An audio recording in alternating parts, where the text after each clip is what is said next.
In this video, we're going to explore the difference between organic traffic and direct traffic, which you might be seeing on your Google Analytics reports. And we're going to go a step further because sometimes that organic traffic is actually more similar to direct than it is to organic search. I'll explain it all here.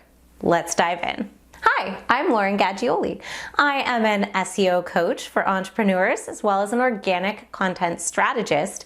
And there's a question that I sometimes field from my clients, and that is, what is the difference between organic traffic and direct traffic? Especially if I'm doing a website audit. That's a question that a lot of people show up and say, I don't know the difference, help me.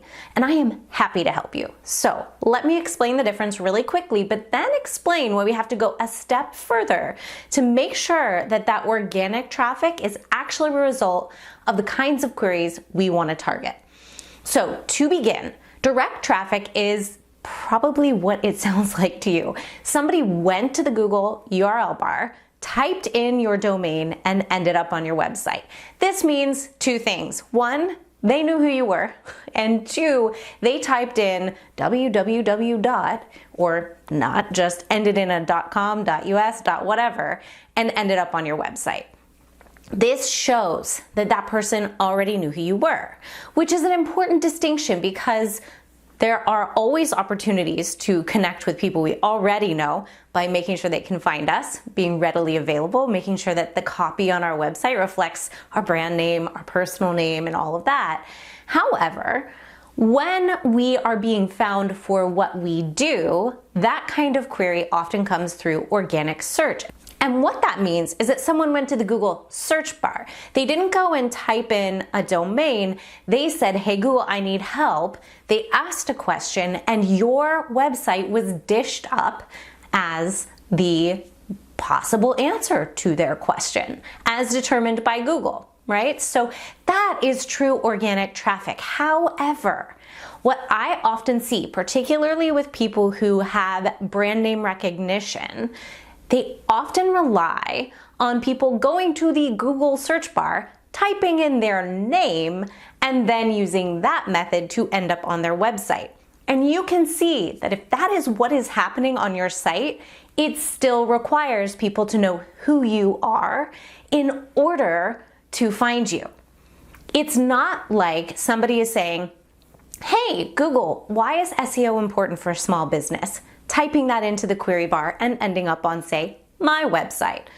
For some people, they are relying on people already knowing about them, and they're coming through organic search by way of already knowing their name. They're going to the Google search bar and typing in Lauren Gaggioli, SEO consultant, and then ending up on my website. You can see how if organic traffic is coming through a keyword that also requires them to know your name, that's not exactly organic search working at its best. What we want in organic search is for people who don't yet know us to be able to end up with a solution on our site. Google introduces us as the solution without the person having known who we were to begin with. So you have to be careful. You have to go a step further when you're examining your organic traffic and say, right, they found me through organic search, but what did they type in before they ended up on my website? And that is where my favorite tool for SEO research comes into play, Ahrefs. Ahrefs has a suite of free SEO tools, and the one I'm going to direct you to right now is the Traffic Checker. When you type your website into the Traffic Checker, Ahrefs will tell you exactly how many people are coming to your website via organic search and what queries they're coming for.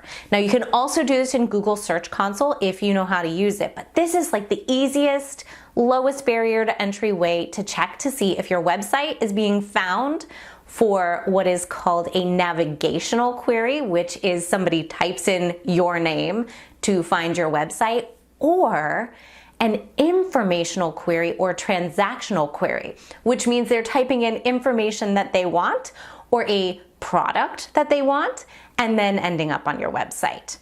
See the difference? And what we want to do, if they are coming in through navigational queries, if they have to know who you are before they're connected to you, is to flip that script. We want you to be able to be found for the solutions that you offer to people who don't yet know you. Now, if you want to take this a step further and you want to explore a lot of other things that are going on your website, making sure that you are hitting the mark for Google so that you are in a good position to bring strangers on the internet to your website and help them turn into happy clients, I would love to help you with that. Benchmarking your website's the best place to start, and I have a free 3-part mini course called the DIY Website Audit that helps you do just that. I also, in that process, talk you through the user experience of your site and how to use those queries, navigational, informational, and transactional, to your advantage. So if you'd like to learn a little bit more, go ahead and head to laurengaglioli.com/DIY audit. Sign up there and I will see you on the inside.